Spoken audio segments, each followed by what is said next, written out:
قال أرأيتك هذا الذي كرمت علي لئن أخرتني إلى يوم القيامة الله أكبر রব্বুল আলামিন বলেন ওই সময় যখন ইবলিসকে তার জীবনের সমস্ত আমলগুলো বরবাদ করে দেওয়া হলো, সমস্ত আমলগুলোকে যখন পণ্ড করে দেওয়া হলো, সমস্ত আমলগুলোকে যখন ধ্বংস করে দেওয়া হলো, শেষ করে দেওয়া হলো, তার জীবনের আমলগুলো বরবাদ যখন করে দেওয়া হলো, ওই সময় ইবলিস বলল ক্বালা আরাআইতাকা, আয় আমার রব আপনি কি লক্ষ্য করেছেন, আপনি কি খেয়াল করেছেন, হাযাল্লাযী কাররামতা আলাইয়া, আপনি আমার উপরে যার মর্যাদা দিলেন, আমার উপর যার সম্মান দিলেন, আমার উপরে যাকে মর্যাদা দিলেন, আপনি আমার যার কারণে আমার জীবনের অপরাধ, আমার জীবনের সবগুলো নেক আমলগুলো পণ্ড করে দিলেন, আপনি কি কখনো খেয়াল করেছেন, লক্ষ্য করেছেন?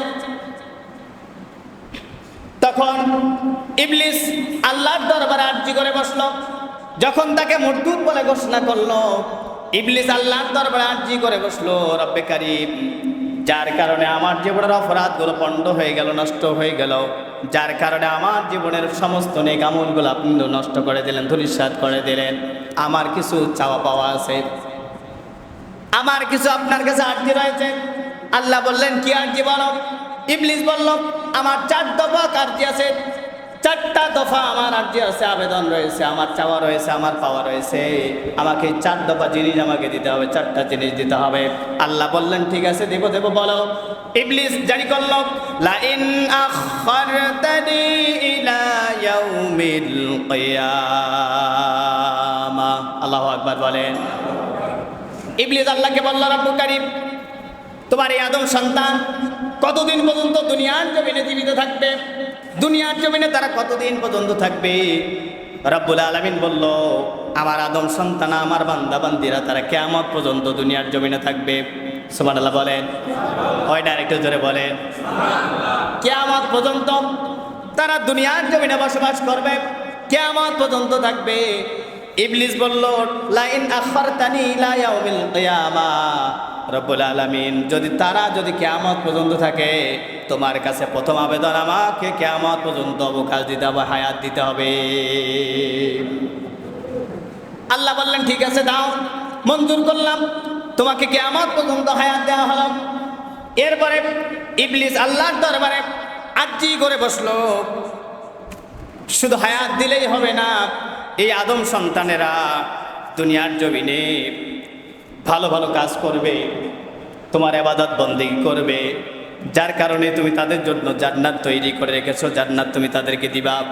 কিন্তু আমি এতটুকু বলতে চাই, তোমার কাছে আবেদন, আমি তাদেরকে যে ধোঁকা দেব, তাদেরকে দ্বন্দ্ব বাজিয়ে দেব, ভাই ভাইয়ের মতো দ্বন্দ্ব লাগিয়ে দেব, তাদের মধ্যে স্বামী স্ত্রীর মধ্যে ঝগড়া ফাসাদ লাগিয়ে দেব, এলাকার মধ্যে খুনাখুনি তৈরি করে দেব, রাষ্ট্রের মধ্যে দ্বন্দ্ব ফাসাদ তৈরি করে দেব।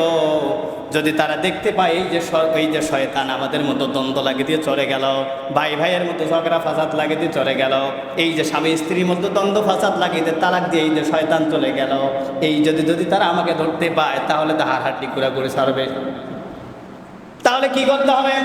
আল্লাহর কাছে আরজি করলেন, আমি যে অকাম কুকামগুলো করবো, অপকর্মগুলো করবো, তাদের মধ্যে দ্বন্দ্ব লাগিয়ে দেব, তারা যেন আমাকে ধরতে না পারে, এই অবকাশ আমাকে দিতে হবে। আল্লাহ বললেন মঞ্জুর, দিয়ে দিলাম, যাও। এরপরে কি তোমার আবেদন? ইবলিস বলল এরপরে আমার আরেকটি আবেদন রয়েছে। সেটা কি? কেমন সেটা? ইবলিস বলল আমি যে খারাপ কাজগুলো করব, আমি যে অপকর্মগুলো করব, তোমার কোরআনের আইন আমি মানবো না, কোরআন অনুযায়ী চলতে দেবো না, তোমার বান্দা বান্দিদেরকে ধোঁকা দিয়ে বোকা বানাবো, তোমার পথ থেকে বিরত রাখবো, তোমার পথে তাদেরকে আসতে দেবো না, নামাজে আসতে চাইলে তাদেরকে বাধা দেবো, ধোঁকা দেবো, তাদেরকে কুমন্ত্রণা দেবো, নামাজ পড়তে ইচ্ছা চাইলেও তাদেরকে আসতে দেবো না, বিভিন্ন ছলনা দিয়ে বাহানা দিয়ে তাদেরকে দূরে রাখবো, কোরআন থেকে তাদেরকে দূরে রাখবো। যদি দূরে রাখি, রিজিকের মালিক তো তুমি, তারা যদি তোমার ইবাদত না করে, তোমার গোলামি যদি না করে, কোরআন যদি মেনে না চলে, কোরআনের আনুগত্য যদি না করে, বিশ্বনবীর ইতাআত যদি না করে, তাহলে তুমি তো তাদের রিজিক দিবা না। এই জন্য আমার আর্জি, আমরা কোরআন থেকে, আমি এবং আমার কর্মীরা তোমার কোরআনের বিরোধিতা করবে, তোমার খাঁটি বান্দাদের বিরোধিতা করবে, তোমার বান্দা বান্দিদের একটু দেখি বোকা বানাবে। তুমি যদি তাদেরকে রিজিক না দাও, তাহলে আমার কর্মী তো তৈরি হবে না। এই জন্য খারাপ কাজ করলেও, তোমার কোরআনের বিরোধিতা করলেও আমাকে রিজিক দিতে হবে, আমার কর্মীদেরকে রিজিক দিতে হবে। আল্লাহ বললেন ঠিক আছে, মঞ্জুর দিয়ে দিলাম, যাও। এরপরে 4 নাম্বার তোমার আবেদন কি? ইবলিস বলল আরেকটি, সেটা হলো মানুষ যে অকাম করবে, আমি যদি দ্রুত তাদের মাঝে যাইতে না পারি, আমি মনে করি আজকে নাকতার মধ্যে আছি, শয়তান আছে এখান থেকে চট্টগ্রামে ফাসাদ লাগাইতে হবে, যাবে কিভাবে? যাওয়ার তো ব্যবস্থা লাগবে।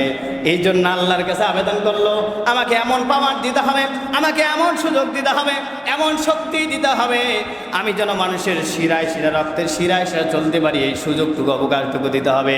আল্লাহ বললেন ঠিক আছে, দিয়ে দিলাম। বুখারী বলেন, হাদিসে বিশ্বনবী বলেন, মানুষের শরীরের রক্তের শিরায় শিরায় শয়তান চলাচল করে। এই 4টা অবকাশ, 4টা জিনিস আল্লাহর কাছে চাইলেন। আল্লাহ বললেন ঠিক আছে, মঞ্জুর করলাম, যাও যাও। এই জন্য আল্লাহ পাক বলেন, লা ইন আখরাতানি ইলা ইয়াউমিল কিয়ামা, কিয়ামত পর্যন্ত শয়তান অবকাশ চেয়েছে, আমি তাকে দিয়েছি, লা আহতানি কান্না যুররিয়াতাহু ইল্লা কলিলা। আল্লাহু আকবার। ইবলিস চ্যালেঞ্জ করে বসলো, আয়রা, এখন আমার কথা হলো, আমার বক্তব্য হলো, আপনি আপনার জাহান্নামের সংখ্যা বাড়াইতে পারেন, তার কারণ তোমার বান্দা বান্দীদেরকে ধোঁকা দিয়ে বোকা বানিয়ে কোরআন থেকে, তোমার ইবাদত থেকে, তোমার আনুগত্য থেকে তাদেরকে বিরত রাখবো। তোমার জাহান্নামের সংখ্যা বাড়াইতে পারো, তোমার অধিকাংশ বান্দা বান্দীদেরকে আমি ধোঁকা দিয়ে জাহান্নামে নিয়ে যাব। নাউজুবিল্লাহ বলবেন না? ওই সময় আল্লাহ বললেন, ফেরেশতাদেরকে বললেন, ও আমার ফেরেশতারা, তোমরা শোনো ইবলিস কি বলে। ইবলিস কি বলে তোমরা শোনো, তোমাদেরকে সাক্ষী রেখে বলছি, আমার বান্দা বান্দীরা যদি কোনো খারাপ কাজের নিয়ত করে, আমার ফেরেশতারা শুনে রাখো, তার জন্য গুনাহ লিখবে না যতক্ষণ পর্যন্ত আমার বান্দা বান্দীরা ওই অপরাধটুকু না করে। অপরাধটুকু যখন করে ফেলবে, মাত্র তাদের আমলনামায় একটা গুনাহ লিখবা। সুবহানাল্লাহ বলেন। কিন্তু আল্লাহ পাক বলেন, আমার ফেরেশতারা এটা শোনো, আমার বান্দা বান্দীরা যদি একটা ভালো কাজের নিয়ত করে, কি কাজ? আরেক জোরে বলেন। কষ্ট হচ্ছে? বলতে কষ্ট হয় নাকি? 1 সপ্তাহ আসেনি এই জন্য মন খারাপ করে আছে? হ্যাঁ, একটু জোরে বলেন, কি কাজ? আর একটু জোরে বলেন। ভালো কাজ, নেক কাজ, সওয়াবের কাজ, নেকির কাজের যদি নিয়ত করে, মাত্র নিয়ত করেছে, কাজটুকু এখন পর্যন্ত করে নাই, আল্লাহ পাক ফেরেশতাদেরকে বলেন, আমার বান্দা বান্দির আমলনামায় ওই নিয়তটুকু করার সঙ্গে সঙ্গে তাদের আমলনামায় একটা নেকি লিখে দিবা। হয় না? আরেকটু জোরে বলেন। আল্লাহ পাক এটাও বলেন, তারা যখন ওই নেক কাজটা পরিপূর্ণ করবে, কাজটা যখন বাস্তবে পরিণত করবে, তাদের আমলনামায় ওই নেকের উপরে 10 গুণ বৃদ্ধি করে দিবা।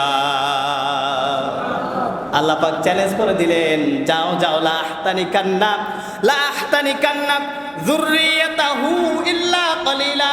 শয়তান চ্যালেঞ্জ করে বসলো, আমি তাদের, তোমার বান্দা বান্দীদেরকে, অধিকাংশদেরকে, স্বল্প সংখ্যক ব্যতীত সবাইকে পথভ্রষ্ট করে ছাড়বো।